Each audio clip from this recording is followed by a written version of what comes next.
ये अकाट्य होता है। क्योंकि किसी का भी हृदय, मतलब किसी भी जीव जंतु को आप कष्ट दें और उसका हृदय आह भर जाए तो वो आह वज्र की लीक है, तुम्हें भोगना पड़ेगा। वो आह किसी की ना लेना जिंदगी। कोई ऐसा कोई आह भर करके कह दिया तुम समर्थ हो, हम तो कुछ कर नहीं सकते, वो अंदर से दुखी, फिर तुम्हारी सामर्थ्य काम नहीं करेगी, मिट्टी में मिला देगी। ऐसा नहीं कि आप जो कर रहे हैं कोई देख नहीं रहा, कोई हिसाब किताब नहीं, जो कर रहे हैं अवश्य में भोक्तव्यम। बहुत सावधान। जीव स्वयं नित्य निरंतर कर्मों के जाल को रच रहा है और अपने आप को बांध रहा है। आपको मुक्त होना है, बंधना नहीं है। जीव का जन्म कर्मों के अनुबंध से होता है, कर्मों के बंधन से होता है, और उसको अपना ऋण चुकाना होता है। कर्मानुबंध ये बहुत सूक्ष्म विषय है। जैसे आप जिस परिवार में जन्म लिए हैं तो उस परिवार के लोगों से आपका ऋण है, इसलिए उसी परिवार में आप आए हैं। और ऋणानुबंध उसको बिना चुकाए या बिना वसूल किए आप वहां से जाएंगे नहीं। आपको लेना है तो वसूल करना है और देना है तो चुकाना है। ये पूर्व के जन्मों से निश्चित किया गया है। जैसे किसी के यहां पुत्र हुआ, जन्म से ही पैसा खर्चा शुरू हुआ, जो बड़ा हुआ तो उद्दंडता के द्वारा मार पूरे परिवार को क्लेश पर क्लेश देता चला जा रहा है। ये तुम्हारे कर्म का फल है। या ऐसे शक्तिहीन बुद्धिहीन ऐसे पागल पूरे जीवन सेवा करो, तुमसे अपना हिसाब चुकाने के लिए वो आया है। अब परिवार के जो सदस्य जुड़े आके, मतलब पत्नी आती ही पूरी हृदय में आनंद, परिवार में आनंद, और जीवन भर वो आनंद ही सुख देने के लिए उसका जन्म हुआ। वो अपना ऋणानुबंध मुक्त, और आते ही भयंकर क्लेश खड़ा कर दिया, बीच में दीवार और झगड़ा वैसा, फिर अतरे दिन मारपीट शुरू, कलह अशांति, पूरा जीवन नरक हिसाब करने आए। यहां ऋण चुकाए बिना कोई जा नहीं सकता, ऋण चुकाना पड़ेगा। किसी का ऋण वसूल करना है तो किसी को ऋण चुकाना है, दोनों काम करने होते हैं। अनेक जन्मों में अनेक लोगों के साथ हमने जो बर्ताव किए हैं, अच्छे या बुरे, वो होंगे। अब किसी आदमी को हम जानते नहीं, अचानक मिला, अचानक टक्कर लगा और मार पीट गाली गुप्ता सब कर दिया, चुपचाप सह लो। क्यों? ये आपका हिसाब है, पूर्व का हिसाब। हमारा उससे कोई द्वेष नहीं, कोई संकल्प नहीं, अचानक घटना घटी और हमसे द्वेष कर भागो, ये हिसाब है, चुपचाप सह जाओ।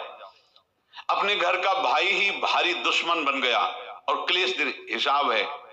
एक प्रभुदत्त ब्रह्मचारी जी की वाणी में पढ़ा था, एक महात्मा जी भ्रमण करते थे तो उस समय असरफियां चलती थी, मोहरे असरफियां, तो उनको भेंट में देते लोग। तो या तो ठाकुर सेवा में लगे तत्काल, या संत सेवा में तत्काल लगे, उसका संग्रह करके डोलना ये ठीक नहीं है। बैरागी के लिए सिद्धांत में ये ठीक नहीं है। तो जब 2, 4, 6, 8 ऐसे मोहरे हुई तो उन्होंने विचार किया कि और भ्रमण करके जब काफी मोहरे हो जाएंगी तो प्रयागराज में जब कुंभ पड़ता है, एक बार पूरे सब अखाड़े के संतों को, अलग अलग संप्रदाय सब संतों को बुलाएंगे और सबको पवाएंगे। अब साधु है तो यही विचार करेगा, और क्या विचार करेगा। तो उन्होंने ऐसे डंडा बनवाया, बेंत, जो ऊपर से चूड़ीदार और भीतर पोला, और मोहरे उसमें डालते गए।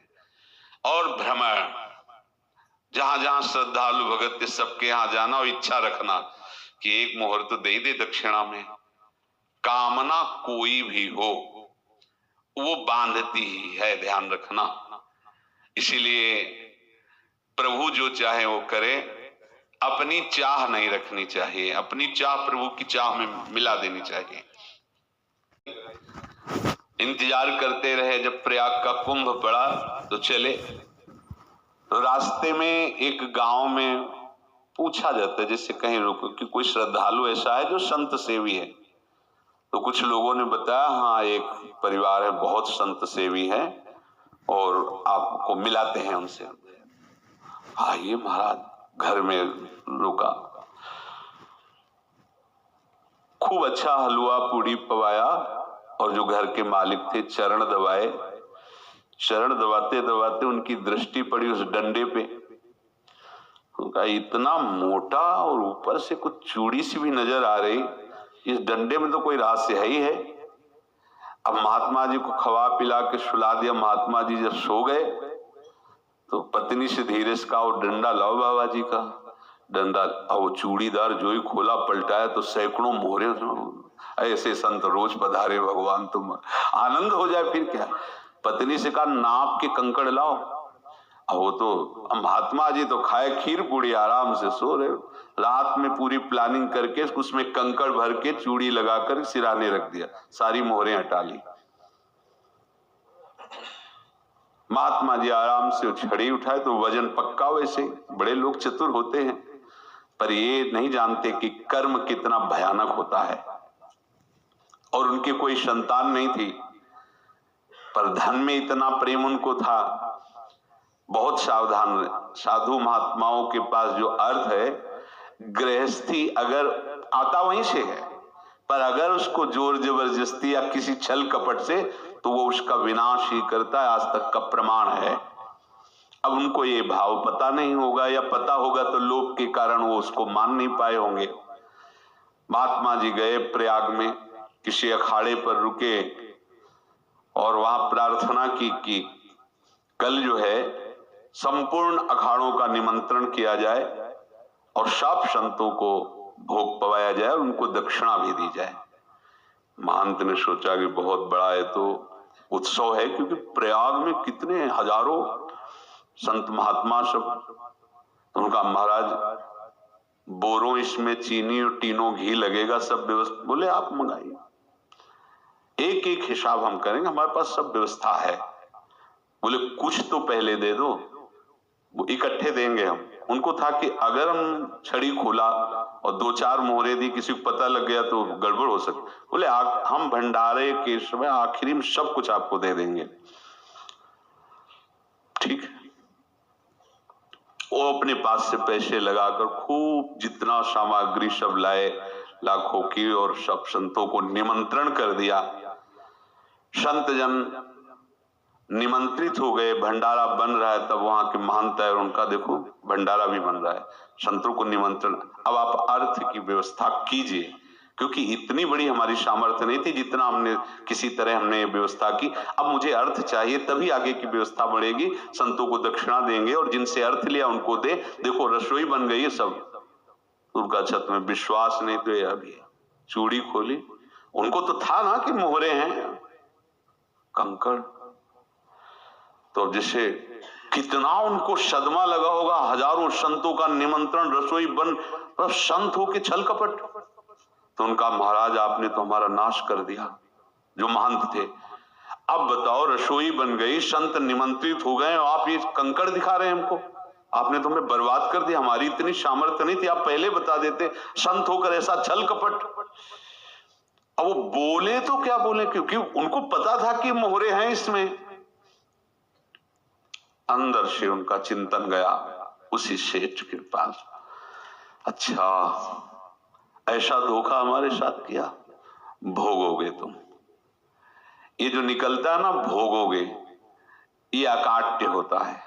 क्योंकि किसी का भी हृदय, मान लो किसी भी जीव जंतु को आप कष्ट दें और उसका हृदय आह भर जाए तो वो आह वज्र की लेख तुम्हें भोगना पड़ेगा। वो देखो भीष्म जी को भोगना पड़ रहा है ना। सांप को ऐसे धनुष की नोक से उठाया और बंबूल के कांटों के ऊपर फेंक दिया, कई दिन तक छेदा हुआ, वो आह भर करके मरा। तो आपको 6 महीने बाणों की सैया पर आह किसी की ना लेना जिंदगी में। कोई ऐसा कोई आह भर करके कह दिया तुम समर्थ हो, हम तो कुछ कर नहीं सकते, और अंदर से दुखी, फिर तुम्हारी सामर्थ्य काम नहीं करेगी, मिट्टी में मिला देगी। फिर ये तो संत थे और भगवत आराधना के लिए, संत आराधना के लिए ही ऐसा किए हुए थे। अब इनका कैसे मुंह दिखाएं। अब क्या करें? सुबह संत जन आएंगे, सबके बीच में हमारी कि देखो इन्होंने, अब क्या करें? गए और संगम में जाके छलांग लगाई, अपने प्राण त्याग दिए। अब उनके तो पास मोहरे थी और व्यापार बढ़ा, और 9-10 महीने बाद ही लड़का हुआ। अब तो उनको कि संत फलीभूत हो गया, देखो व्यापार चल रहा, लड़का नहीं होता था, लड़का भी हो गया, बड़ा आनंद छा रहा है। जब से वो प्रकट हुए और धन की वृद्धि शुरू हो गई, पढ़ाई लिखाई में उनके खर्चा हुआ, सब बस बीमारी शुरू हो गई उनके शरीर में। अब उसमें पैसा जाना शुरू हुआ। इतने आसक्त तो वो दोनों हो गए कि कुछ भी हो, व्यापार ठप, संपत्ति बेचना शुरू। तो उन्होंने कहा कि बेटा मैं क्या कर सकता हूं तुम्हारे लिए? बोले हमारी अंतिम इच्छा है, प्रयाग चलो और जितने प्रयाग में संत महात्मा सबको एक बार भंडारा करवाओ, हमारी इच्छा अंतिम है, क्योंकि अंतिम यही इच्छा थी। तो बोले अब ज्यादा संपत्ति तो नहीं रह गई, तो बोले घर बेच दो, मेरे लिए ही तो है, बेच दो। मुझे लगता मैं बचूंगा नहीं, पर मेरी अंतिम इच्छा पूर्ण कर दो। घर बेच दिया, जेवर बेच दी। वहां गए, जब संत सेवा की तो बोले मुझे संगम तक ले चलो। संगम तक ले गए और बोले समझे तुम चुराए थे और हमने उसको छीना है, कुछ नहीं रह गया तेरे पास कुछ, अब केवल ममता और आसक्ति में जलकर मर और नरक प्राप्त कर। मैं वही महात्मा हूं जिसकी तूने मोहरे ली थी, शरीर छोड़ दिया। महात्मा को जन्म लेना पड़ा और इनको दुर्गति भोगनी पड़ी। ऋणानुबंध होश में, ऐसा नहीं कि आप जो कर रहे हैं कोई देख नहीं रहा, कोई हिसाब किताब नहीं, जो कर रहे हैं अवश्य में भोक्तव्यम, बहुत सावधान। अनेक जन्मों में अनेक लोगों से जो कुछ लिया दिया है, इस लेने देने को मिटा देने के बाद ही तुम मुक्त हो गए। इसीलिए एक उपाय है, लेना न देना मगन रहना। क्या? मालिक को समर्पित हो जाओ, मालिक को अपना माना हुआ समर्पित कर दो, खत्म। अहम त्वाम स्वरूपापेभ्यो मोक्षयिष्यामि, सब खत्म, आगे पीछे लेना देना सब खत्म। एकादश स्कंद में भगवान श्री कृष्णचंद्र जी ने कहा जो मेरे चरणों का आश्रय लेकर मेरा भक्त मेरा भक्ति करता है, उसके पितृ ऋण, मातृ ऋण, देव ऋण, ऋषि ऋण, सब ऋणों से मैं मुक्त कर देता हूं। बस यही एक उपाय है जो इसके बंद करने का उपाय भक्तों के लिए है, वो यही है, भगवान की शरण में होकर अपना माना हुआ पूरा भगवान के अर्पित कर दो। अर्पित करने का तात्पर्य उसमें आम हटा दो। तो दियम वस्तु गोविंदम तुभ्यमेव समर्पये। जिनसे तुमने सेवा करवाई है उनकी सेवा करनी पड़ेगी, जिनसे तुमने जो कुछ लिया है उनको देना पड़ेगा। ये लेने देने का व्यापार जब तक समाप्त नहीं होगा तब तक तुम्हारा जन्म मरण चलता रहेगा। अब आपको यहां समझना है, यदि आपसे किसी ने पैसे लिए बेईमानी करके नहीं दे रहा है तो आप उसको गाली मत दीजिए, आपने बेईमानी की थी इसलिए आपकी बेईमानी हुई है, ले गया, कोई बात नहीं है, बंधन से मुक्त हुए, जो बोझा था चला गया। उसको ऐसा ना देखे कि बेईमान हमारे रुपए मार लिए, अब जो कुछ होगा देखेंगे। अगर आप आगे नया कुछ करते हैं तो फिर आगे का हिसाब आपको भोगना पड़ेगा, ध्यान रखना। ऐसा नहीं है कि आपको भोगना नहीं पड़ेगा। एक ही उपाय है कि अब जो शरीर धारण किए इसी में जो भोग ले, आगे ना होना चाहिए। तो क्या करें? सर्वतो भावेन भगवान की शरण ले लें। ये तो सर्वाणि कर्माणि मयि सन्न्यस्य मत्पराः अनन्येनैव योगेन माम ध्यायन्तु उपासते तेषामहं समुद्धर्ता मृत्यु संसार से। ये बड़ा कठिन है पार होना, कोई छोटी मोटी बात है। एक महात्मा बाल्यावस्था से भजन करते थे, शालिग्राम भगवान पास रखते थे और उन्हीं की आराधना करके बस पाठ, नाम, जप और भ्रमण करते थे। यौवन अवस्था थी, गंगा जी के किनारे अपने ठाकुर को विराजमान करके स्नान करने के लिए कपड़ा ही उतार रहे थे कि 90 लोग आ गए, भाला तलवार सब ले, मारो मारो इसको मारो, घेर लिया।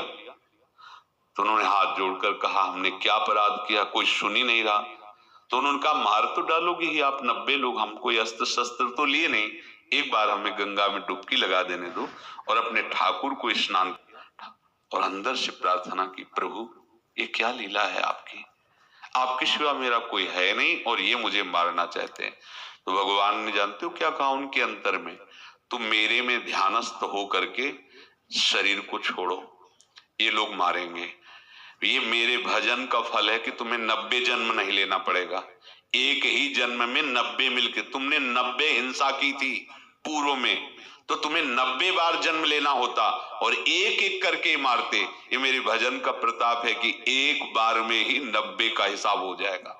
तुम आंख मूंदो, मेरे ध्यान में मगन रहो, मेरे प्रताप से तुम्हें कोई चोट नहीं होगी और स्वाभाविक मूर्छा अवस्था में प्राण तुम्हारे छूट जाए। ऐसा ही हुआ, ऐसा हुआ।